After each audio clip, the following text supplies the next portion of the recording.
কিন্তু চায়ের পেয়ালায় দু এক চুমুক দিতে না দিতেই হন্তদন্তের মতো ছুটে এসে দিনকড়িবাবু বললেন, আমার সর্বনাশ হয়েছে। ওর সামনে একটা চেয়ার উল্টে রয়েছে কেন? চোরটা কি বোকা? এত বড় একটা সূত্র পিছনে রেখে গিয়েছে। এখনই ওর বাড়িখানা তল্লাশ করলে আপনার 20,000 টাকার সন্ধান পাওয়া যাবে।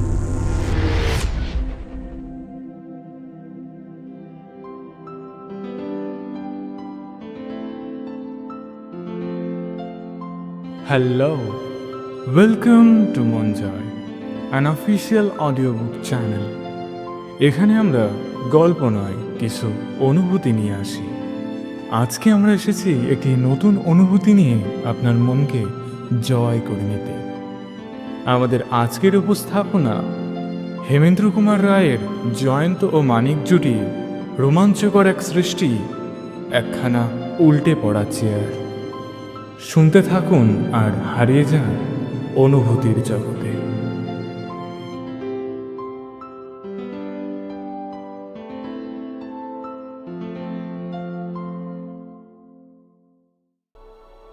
সদাশিব মুখোপাধ্যায় যখন জয়ন্ত ও মানিককে গোয়েন্দা বলে কেউ জানতো না, তিনি তখন থেকেই বন্ধু।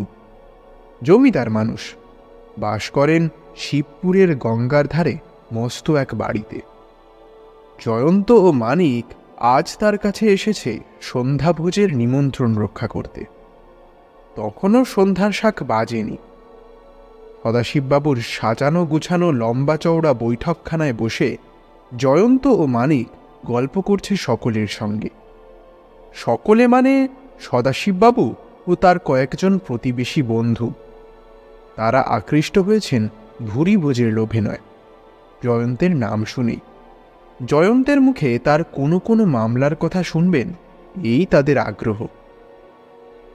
কিন্তু জয়ন্তের আগ্রহ জাগ্রত হচ্ছে না নিজের মুখে নিজের কথা ব্যক্ত করবার জন্য। ভদ্রলোকেরা তবু নাছোড়বান্দা। তাদের মধ্যে সবচেয়ে কৌতূহলী হচ্ছেন আবার দিনকড়িবাবু। তিনি সদাশিববাবুর বাড়ির খুব কাছেই থাকেন। আগে কোনো সরকারি অফিসের কর্মচারী ছিলেন, এখন কাজ থেকে অবসর গ্রহণ করেছেন। বয়সে 60 পার হয়ে গেছে, বিপত্নিক ও নিঃসন্তান। অবশেষে অনুরোধ উপরোধের ঠেলায় পড়ে জয়ন্ত বলতে বাধ্য হল, আচ্ছা, তাহলে এমন কোনো কোনো মামলার কথা বলতে পারি যেগুলো আমি হাতে নিয়ে ব্যর্থ হয়েছি। দিনকড়িবাবু বললেন, না না, তাও কি হয়? আমরা আপনাদের সফলতার ইতিহাসই শুনতে চাই। ব্যর্থ মামলা তো অসমাপ্ত গল্প। জয়ন্ত শেষে নাচার হয়ে বললে, মানিক, আমাকে রক্ষা করো ভাই। আমি নিজের গুণকীর্তন করতে পারবো না কিছুতেই। তুমি হয় ওদের 2-1টা মামলার কথা শোনাও। তাই হলো। জয়ন্তের কাহিনী নিয়ে মানিক ঘণ্টা 2 সকলকে মাতিয়ে রাখল। তারপর সদাশিববাবু ঘোষণা করলেন, আর নয়, এবার খাওয়ার সময় হয়েছে। আসর ভাঙল। কিন্তু খেতে বসতে না বসতেই আকাশ বলে ভেঙে পড়ি। বজ্রের হুঙ্কার, ঝড়ের চিৎকার, গঙ্গার হাহাকার, বিদ্যুতের পর বিদ্যুতের অগ্নিবাণের আঘাতে কালো আকাশ যেন খান খান হয়ে গেল। তারপর ঝড় কাবু হতে না হতেই শুরু হলো বৃষ্টির পালা। সে কি যে সে বৃষ্টি! দেখতে দেখতে মাটির বুক হয়ে গেল জলে জলে জলময়। সদাশিববাবু বললেন, জয়ন্ত, মানিক, আজ আর তোমরা বাড়ি যাবার না মুখে এনো না। বাড়িতে ফোন করে দাও, আজ এখানেই তোমরা রাত্রিবাস করবে।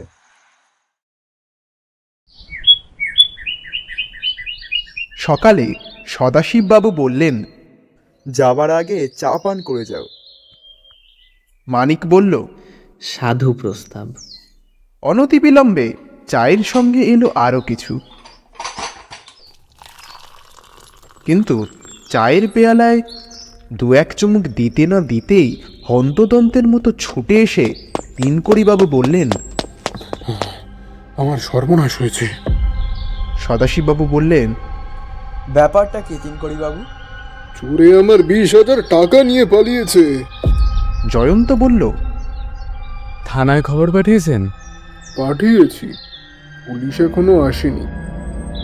কিন্তু পুলিশ আসবার আগে আপনাকে আমি চাই। জয়ন্ত সবিস্ময়ে বলল, আমাকে? আজ্ঞে হ্যাঁ, পুলিশের চেয়ে আপনার উপরেই আমার বেশি বিশ্বাস।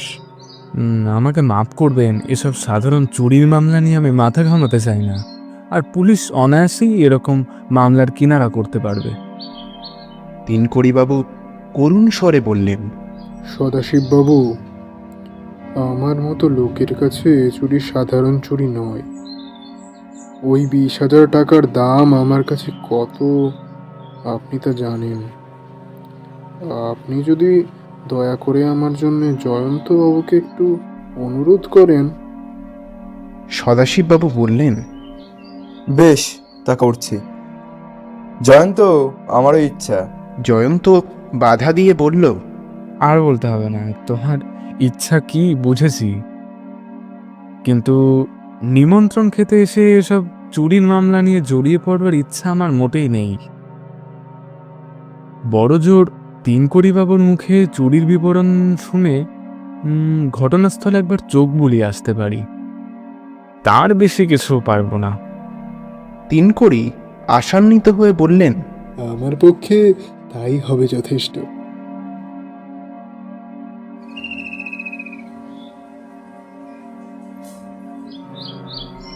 জয়ন্ত শুধল, আপনার টাকাগুলো কোথায় ছিল? একতলায় আমার পড়বার ঘরে বইয়ের আলমারির ভিতরে। বলেন কি, অত টাকা রেখে দিয়েছিলেন বইয়ের আলমারির ভেতরে? দোতলার ঘরে আমার লোহার সিন্ধুক আছে বটে, কিন্তু বছর চারেক আগে আর একবার চোর এসে সিন্ধুক থেকে 3,000 টাকা নিয়ে গিয়েছিল। তাই তার ভিতরে আর দামি কিছু রাখতে ভরসা হয় না।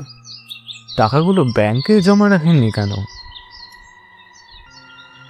তাই তো রেখেছিলুম জয়ন্তবাবু, কিন্তু গেল বছরে ভিতরে ভিতরে খবর পাই আমার ব্যাংক লাল বাতি জ্বালবার আয়োজন করছে। তাড়াতাড়ি টাকা তুলে আনলুম, আর তার দিন ছয়েক পরেই ব্যাংক দরজা বন্ধ করলে। অনেক হতভাগ্যের সর্বনাশ হলো। ব্যাপারটা দেখে আমি এমন নার্ভাস হয়ে গেলুম যে টাকাগুলো আর কোনো ব্যাংকেই জমা রাখতে পারলুম না। আপনার বাড়িতেই যে অত টাকা আছে এই খবর আর কেউ জানতো? আমি তো জনপ্রাণীর কাছে ও টাকার কথা বলিনি। কিন্তু ব্যাংক থেকে যে আপনি টাকা তুলে এনেছেন এটা তো অনেকেই জানে। তা জানে বটে। আর নতুন কোনো ব্যাংকে আপনি টাকা জমা রাখেননি এই খবরটাও তো কেউ কেউ রাখতে পারে। তাও পারে বটে, কিন্তু চোর কেমন করে জানবে যে এত জায়গা থাকতে আমি বইয়ের আলমারির ভিতরে অত টাকা লুকিয়ে রেখেছি? তেনকড়িবাবু, এ হচ্ছে সন্ধানী চোর। আচ্ছা, সে কেমন করে আপনার পড়বার ঘরে ঢুকেছে? সেটা খালি আমার পড়বার ঘর নয়, আমার বৈঠকখানাও। তার দক্ষিণ দিকে হাত আষ্টেক চওড়া আর বাঁশের বেড়া দিয়ে ঘেরা একটুখানি জমি আছে। তারপরেই সরকারি রাস্তা। চোর সেই বেড়া টপকে এসেছে। প্রথমে খড়খড়ির পাখি তুলে দিয়ে তার ফাঁক দিয়ে আঙুল গলিয়ে জানলা খুলেছে। তারপর কোনো তীক্ষ্ণ অস্ত্র বা বাটালি দিয়ে একটা গরাদের গোড়ার দিককার কাঠ খানিকটা কেটে ফেলে গরাদটা সরিয়ে ফেলেছে। তারপর ঘরে ঢুকে নিজের চাবি দিয়ে আলমারি খুলে টাকা নিয়ে সরে পড়েছে। কিন্তু এখনো আমি এই ভেবেই আশ্চর্য হচ্ছি যে সে টাকা আবিষ্কার করলে কেমন করে। কেন? টাকাগুলো আমি সাধারণভাবে লুকিয়ে রাখিনি। দপ্তরিকে ফরমাস দিয়ে আমি ঠিক কেতাবের মতো দেখতে একটি বাক্স তৈরি করিয়েছিলাম, আর তারই ভিতরে রেখেছিলুম 20খানা 1000 টাকার নোট। আলমারির বাইরে থেকে দেখলে বাক্সটাকে সোনার জলে নাম লেখা একটা সাধারণ বই ছাড়া আর কিছুই মনে করবার উপায় ছিল না। পড়বার ঘরে আপনার বৈঠকখানা? তা সেখানে তাস দাবা পাশার আসরে বসতো? তা বসতো বই কি, রোজ নয়, শনিবার রবিবারে আর ছুটির দিন। সে আসরে নিয়মিতভাবে অনেকেই আসতেন। আমার বন্ধুর সংখ্যা বেশি নয় জয়ন্তবাবু। নিয়মিতভাবে আমাদের বৈঠকে যে ৬-৭ জন লোক আসেন, চুরির খবর পেয়ে তারা সকলেই আমার বাড়িতে ছুটে এসেছেন। আপনি সেখানে গেলেই তাদের দেখতে পাবেন। বেশ, তবে তাই হোক। পুলিশের আগেই আমি ঘটনাস্থলে হাজির হতে চাই।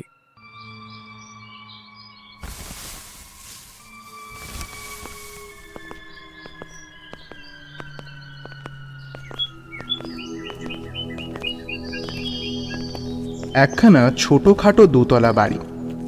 সামনে অপেক্ষা করছে জন কয়েক কৌতূহলী লোক। জয়ন্ত ও মানিক তাদের মধ্যে কাউকে কাউকে গতকাল সন্ধ্যায় দেখেছিল সদাশিববাবুর বাড়িতেও। তিনকড়িবাবু বাড়ির ভেতরে ঢুকে তার পাঠগৃহের দরজার তালা খুলে ফেললেন। জয়ন্ত গলা তুলে সকলকে শুনিয়ে বলল, তিনকড়িবাবু, বাইরে এদের এখানেই অপেক্ষা করতে বলুন। আগে আমরা ঘরের ভিতরটা পরীক্ষা করে দেখি, তারপর অন্য কথা।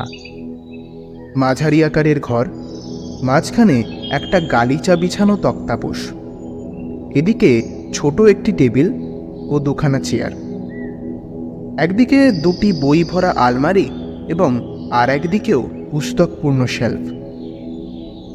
একটি আলমারির সামনে মেঝের উপর উল্টে পড়ে রয়েছে একখানা চেয়ার।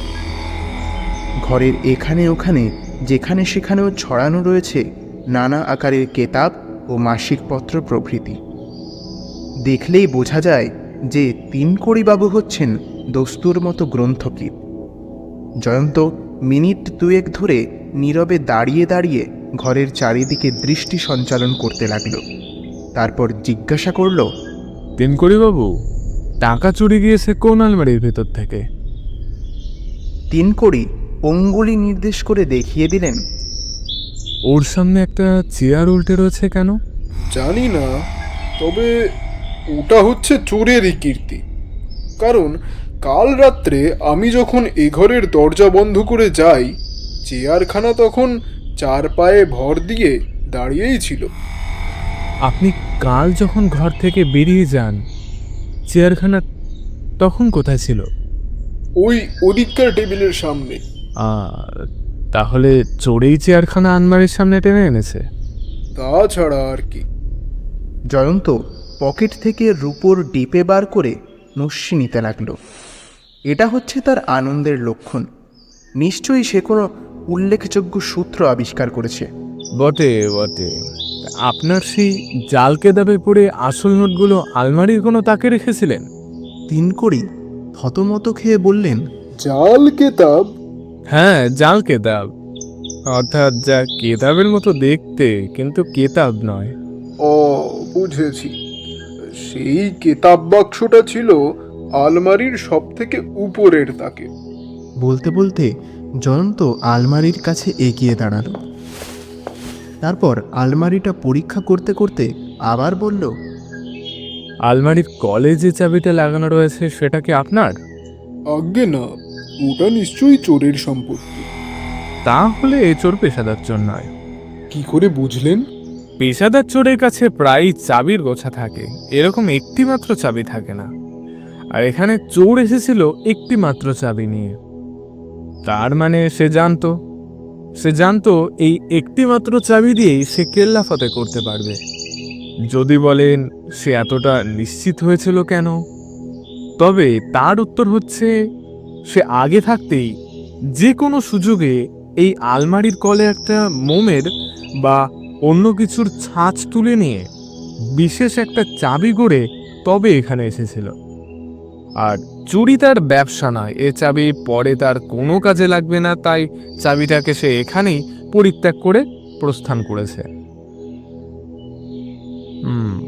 আচ্ছা তিনকড়িবাবু, দেখছি ওই জানলাটার একটা গরাদ নেই। চোর কি ওইখান দিয়ে ঘরের ভিতরে প্রবেশ করেছিল? আজ্ঞে হ্যাঁ।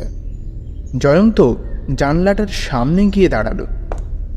তারপর জানলাটা ভালো করে পরীক্ষা করে ফাঁক দিয়ে গলে বাইরে গিয়ে লাফিয়ে পড়ল। মাটির ওপর কিছুক্ষণ হুমড়ি খেয়ে বসে কি পর্যবেক্ষণ করল। তারপর উঠে বলল, মানিক, কাল রাত্রে কখন বৃষ্টি থেমেছিল তুমি তা জানো তো? মানিক বলল, হ্যাঁ, আমি তখনও জেগেছিলুম। বৃষ্টি থেমেছিল রাত 2টোর সময়। তাহলে এখানে চোরের আবির্ভাব হয়েছে রাত 2টোর পর। সদাশিব শুধলেন। এ কথা কেমন করে জানলে? জয়ন্ত বলল, খুব সহজেই। ভিজে মাটির ওপরই তো রয়েছে কয়েকটা স্পষ্ট পায়ের দাগ। সেটা নিশ্চয়ই চোরের পদচিহ্ন।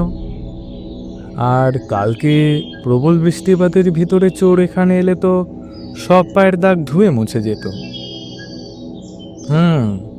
পায়ের দাগেও বেশ বিশেষত্ব আছে। তিনকড়ি সাগ্রহে বললেন, কি বিশেষত্ব? যথাসময়ে প্রকাশ্য।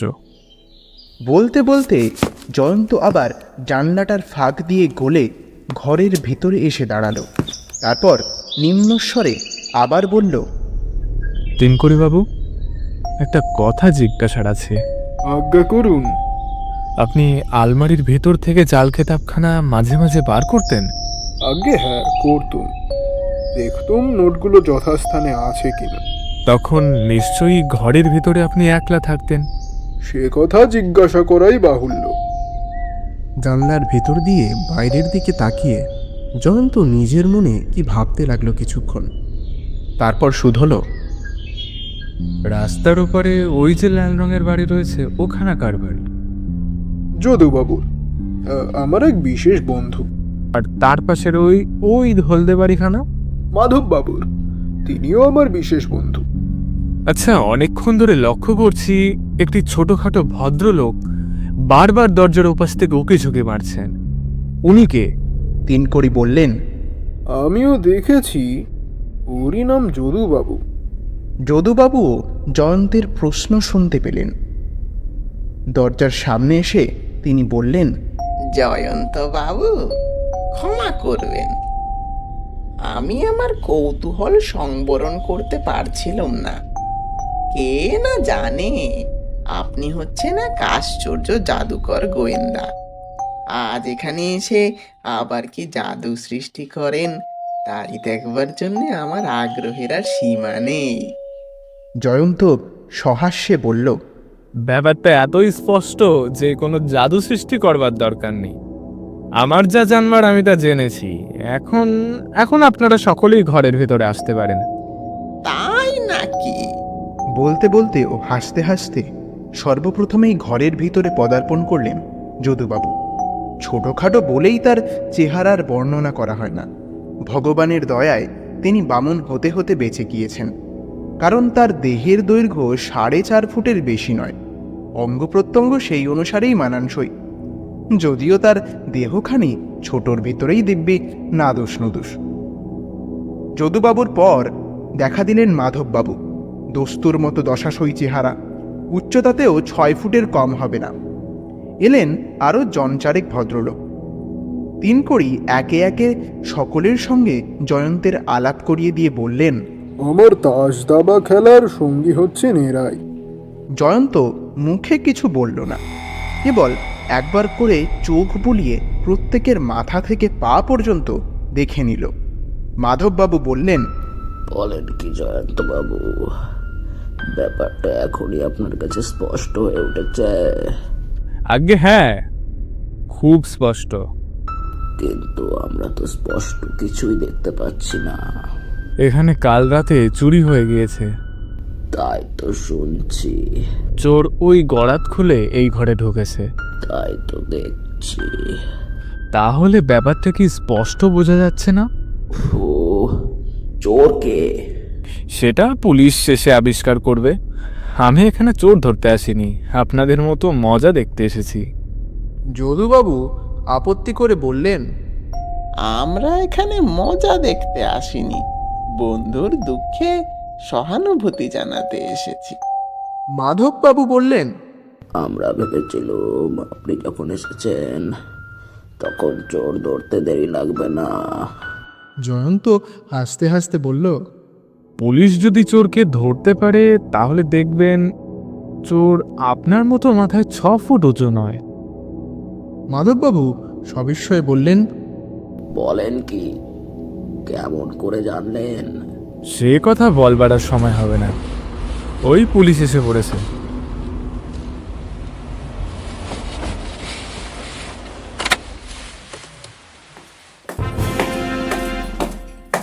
ইন্সপেক্টর হরিহর বাবু একজন সহকারীকে নিয়ে গটগট করে ঘরের ভিতরে প্রবেশ করলেন। বয়সে প্রৌঢ়, মোটাসোটা দেহ, মুখে উদ্ধত ভাব। রুক্ষ স্বরে তিনি বললেন, ঘরে এত ভিড় কেন? বাড়ির কর্তা কে? তিনকড়ি এগিয়ে এসে বললেন, আজ্ঞে আমি। আপনারই টাকা চুরি গিয়েছে? আজ্ঞে হ্যাঁ। ওরা কে? এরা আমার বন্ধু, আর উনি হচ্ছেন বিখ্যাত শৌখিন গোয়েন্দা জয়ন্তবাবু।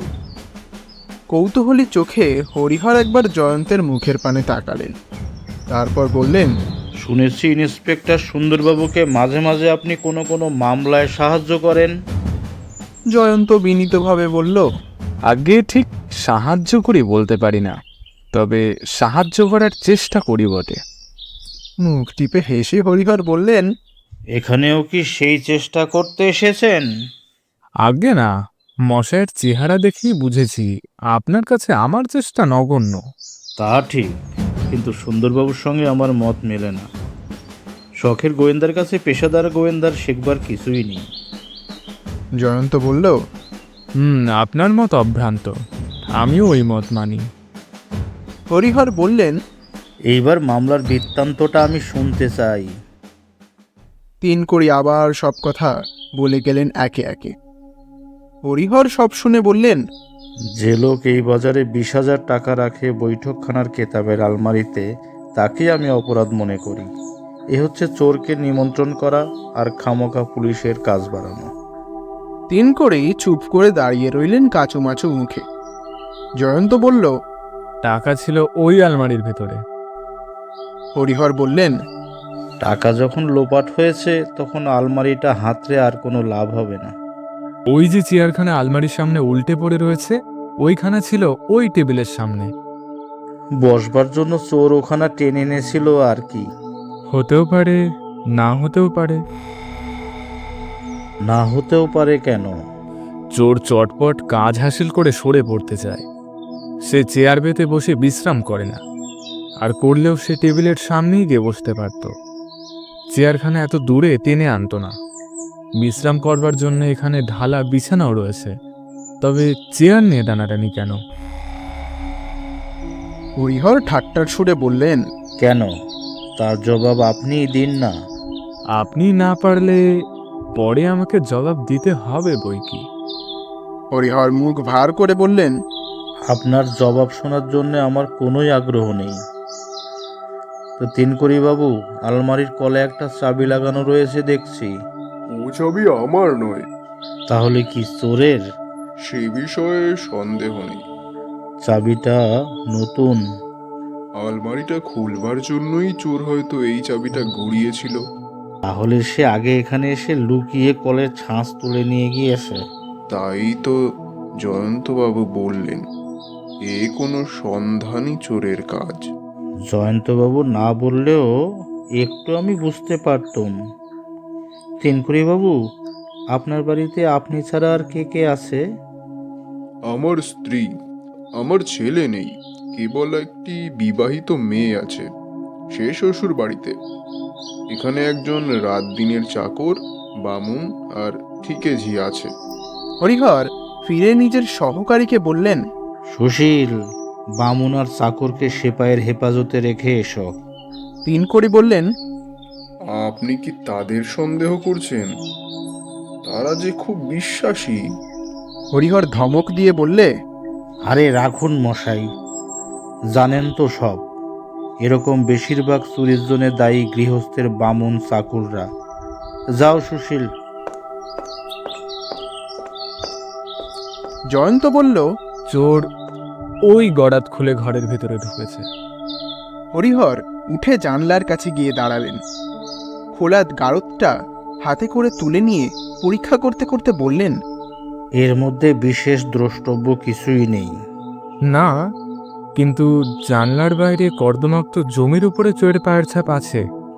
বটে বটে, সেগুলো তো দেখতেই হয়। প্রবল মস্তক আন্দোলন করে হরিহর বললেন, মোটেই নয়, মোটেই নয়। এইটুকু ফাঁক দিয়ে কিছুতেই আমার গতর গলবে না। আমার দেহ গলবার জন্যে দরকার একটা গোটা দরজার ফাঁক। থিনকরি বাবু, ওই জমিতে যাবার জন্য পথ আছে তো? আছে, আসুন। যদুবাবু চুপি চুপি বললেন, জয়ন্ত বাবু, একটা আর্জি জানাতে পারি? জয়ন্ত বলল, হ্যাঁ, নিশ্চয়ই পারেন। আমি গোয়েন্দার গল্প পড়তে ভারী ভালোবাসি, কিন্তু সত্যিকার গোয়েন্দারা কেমন করে কাজ করেন তা কখনো দেখিনি। শুনেছি পায়ের ছাপ দেখে গোয়েন্দারা অনেক কথাই বলতে পারেন। আপনাদের কাজ দেখবার জন্য আমার বড়ই আগ্রহ হচ্ছে। বেশ তো, আসুন না। আমাদেরও আগ্রহ কম নয়, আমরাও যেতে পারি কি? জয়ন্ত বলল, আপনারা সবাই আসুন। ছোট এক ফালি জমি, লম্বায় 25 হাত, চওড়া 8 হাত। দক্ষিণ দিকে বাঁশের বেড়া, তারপর রাজপথ। হরিহরের আগেই জয়ন্ত সেই জমির উপরে গিয়ে দাঁড়ালো। তারপর পিছনে পিছনে যদুবাবু এবং আর সবাই। জমির সব জায়গায় তখনও ভিজে রয়েছে। জয়ন্ত বলল, যদুবাবু, আমার পাশে পাশে আসুন। মাটির উপরে সাবধানে পা ফেলুন, চোরের পায়ের ছাপ মারিয়ে ফেললে হরিহরবাবু মহা খাপ্পা হয়ে উঠবেন। তারা তিনকড়িবাবুর বৈঠকখানার গারদ খোলা জানলাটার সামনে গিয়ে দাঁড়ালো। একদিকে অঙ্গুলি নির্দেশ করে জয়ন্ত বলল, মাটির উপরে ওই দেখুন চোরের পায়ের ছাপ। বেশ বোঝা যায় সে বাঁশের বেড়া টপকে যেদিক থেকে এসেছে আবার চলে গিয়েছে সেই দিকেই। যদুবাবু বললেন, চোরটা কি বোকা? এত বড় একটা সূত্র পিছনে রেখে গিয়েছে। জয়ন্ত হেসে বলল, চোরটা হচ্ছে কাঁচা, নইলে সে সাবধান হতো। এমন সময় তিনকড়ি প্রভৃতিকে নিয়ে হরিহর এসে পড়লেন। তিনি তীক্ষ্ণ দৃষ্টিতে পায়ের ছাপগুলোর দিকে তাকিয়ে রইলেন। তিনকড়ি বললেন, জুতো পরা পায়ের ছাপ। হরিহর বাবু, আমার বামুনার চাকর জুতো পরে না। হরিহর বললেন, হয়তো বাইরের চোরের সঙ্গে তাদের যোগাযোগ আছে। রুলের গুঁতো খেলেই পেটের কথা বেরিয়ে পড়বে। জয়ন্ত বলল, হরিহরবাবু, পায়ের ছাপগুলো দেখে কি বুঝলেন?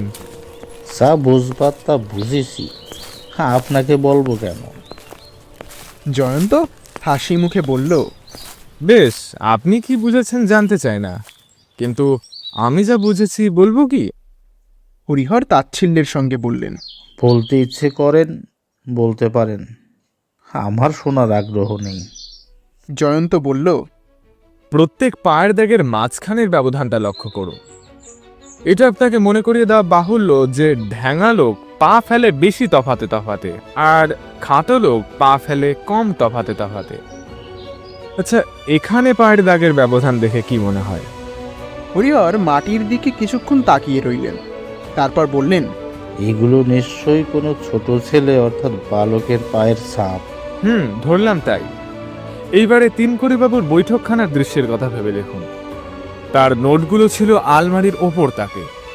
মাথায় ছোট চোরের হাত উঁচুতে পৌঁছায়নি, তাই সে টেবিলের সামনে থেকে চেয়ারখানা আলমারির সামনে টেনে এনে তার উপরে উঠে দাঁড়িয়ে নোটগুলো হস্তগত করে। তারপর তাড়াতাড়ি পালাবার সময় তার পায়ের ধাক্কা লেগে চেয়ারখানা উল্টে পড়ে যায়। এই ব্যাপারটা গোড়াতেই আমি আন্দাজ করতে পেরেছিলাম। এদিকে আপনারও দৃষ্টি আকর্ষণ করেছিলাম, কিন্তু অধীনের কথা আপনি গ্রাহ্যের মধ্যেও আনতে রাজি হননি। অপ্রতিভাভাবে চুপ করে দাঁড়িয়ে রইলেন হরিহর। তিনকড়ি বললেন, বালক চোর, কি আশ্চর্য! যদুবাবু দুই চোখ বিস্ফারিত করে বললেন, একটা পুচকে ছোকরা 20,000 টাকা হাতিয়ে লম্পট দিয়েছে। আজব কাণ্ড। মাধববাবু বললেন, কালে কালে কত কি হলো। জয়ন্ত বললেন, হরিহরবাবু, এই জুতো পরা পায়ের ছাপের আর একটা বিশেষত্ব লক্ষ্য করুন। চোর যে জুতো পরে এখানে এসেছিল তার ডান পাটার তলায় বাঁ দিকের ওপর কোণের চামড়ার খানিকটা চাকলা উঠে গিয়েছে। এই দেখুন, প্রত্যেক ডান পায়ের ছাপেই তার স্পষ্ট চিহ্ন দেখা যাচ্ছে। হরিহরের মুখের উপর থেকে মুরব্বিয়ানার ভাব মিলিয়ে গেল। তিনি বলে উঠলেন, তাই তো বটে, তাই তো বটে। তাকে পেলে তার বিরুদ্ধে আর মামলা সাজাতে কোনো কষ্ট হবে না, কিন্তু তাকে আর পাবো কি? জয়ন্ত হাসতে হাসতে বলল, চোর নিজেই আমাদের কাছে এসে ধরা দেবে। কি বললেন? চোরের খোঁজ আমি পেয়েছি। কোথায় কোথায়? এই দিকে একটু এগিয়ে আসুন। এই যে এই পায়ের ছাপগুলো দেখে কি বুঝছেন? এও তো চোরেরই পায়ের ছাপ।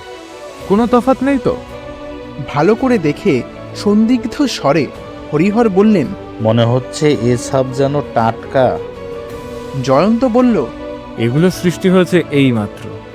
নির্বোচ্চর খেয়ালে আনিনি কাল রাতের বিষম বৃষ্টির জন্যে মাটি এখনো ভিজে আছে। আরে আরে আরে, যদুবাবু খরগোশের মতো দৌড়ে কোথায় যান? মানিক, হুঁশিয়ার! সকলে বিপুল বিস্ময়ে দেখল যদুবাবুর বামনাবতারের মতো অতিখর্ব দেহখানি তীব্র বেগে দৌড় মেরেছে বাঁশের বেড়ার দিকে। কিন্তু বেড়া টপকাবার আগেই মানিক তাকে ছুটে গিয়ে গ্রেপ্তার করে ফেলল। তিনকড়ি বিস্মিত স্বরে বললেন, যদু, তুমি কার ভয়ে পালিয়ে যাচ্ছিলে? জয়ন্ত বলল, পুলিশের ভয়ে। এখনই ওর বাড়িখানা তল্লাশ করলে আপনার 20,000 টাকার সন্ধান পাওয়া যাবে। তিনকড়ি একথা যেন বিশ্বাস করতে পারলেন না। ফ্যাল ফ্যাল করে যদুবাবুর মুখের পানে তাকিয়ে রইলেন। জয়ন্ত বলল, যখন চেয়ারের রহস্য আন্দাজ করলুম আর পায়ের ছাপগুলো পরীক্ষা করলুম আর সচক্ষে যদুবাবুর বালকের মতো খাটো মূর্তিখানা দর্শন করলুম, তখনই জেগে উঠেছিল আমার সন্দেহ। ওর আর তিনকড়িবাবুর সামনাসামনি বাড়ি। তিনকড়িবাবু যে বাড়িতে 20,000 টাকা এনে রেখেছেন, ওর পক্ষে একথা জানা খুবই স্বাভাবিক। ওর বন্ধু যখন মাঝে মাঝে আলমারির ভিতর থেকে নোটগুলো বার করতেন, তখন সেই দৃশ্য তিনি যে নিজের বাড়ি থেকেই দেখতে পেতেন, এটুকু অনুমান করা যায় খুব সহজেই। বৈঠকখানায় ছিল তার নিয়মিত আসা যাওয়া।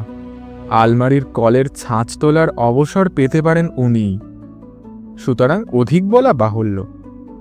তবে একথা ঠিক যে নিম্ন শ্রেণীর নির্বোধের মতো আজ যেচে ভিজে মাটি মারিয়ে উনি যদি আমাদের ফাঁদে পা না দিতেন, তাহলে এত তাড়াতাড়ি ওকে হরিহরবাবুর কবলে আত্মসমর্পণ করতে হতো না। হ্যাঁ, ভালো কথা। যদুবাবুর ডান পাটির জুতোর তলাটা একবার পরীক্ষা করে দেখলে ভালো হয়। পরীক্ষার ফল হলো সন্তোষজনক। জুতোর তলায় যথাস্থানে ছিঁড়ে গিয়েছে খানিকটা চামড়া। মানিক, এখন শেষকৃত্যের ভার পুলিশের হাতে সমর্পণ করে চলো, আমরা এখান থেকে প্রস্থান করি। কিন্তু যাবার আগে একটা জিজ্ঞাসা আছে। হরিহরবাবু, শখের গোয়েন্দারা কি একেবারেই ঘৃণ্যজীব? আমাকে ক্ষমা করবেন, আজ আমার চোখ ফুটল।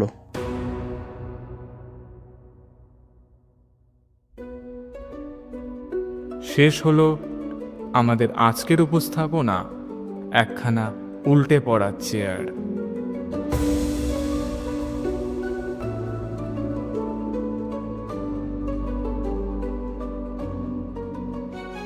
আজকের গল্প পাঠে ছিল নীল, জয়ন্ত চরিত্রে রূপঙ্কর, মানিক চরিত্রে সরবদা, তিনকড়ি ও যদুবাবুর চরিত্রে নীল, সদাশিববাবুর চরিত্রে শুভ, ইন্সপেক্টরের চরিত্রে গৌতম দা। গল্পের সূত্রধর রূপঙ্কর, আবহ সঙ্গীতে নীল।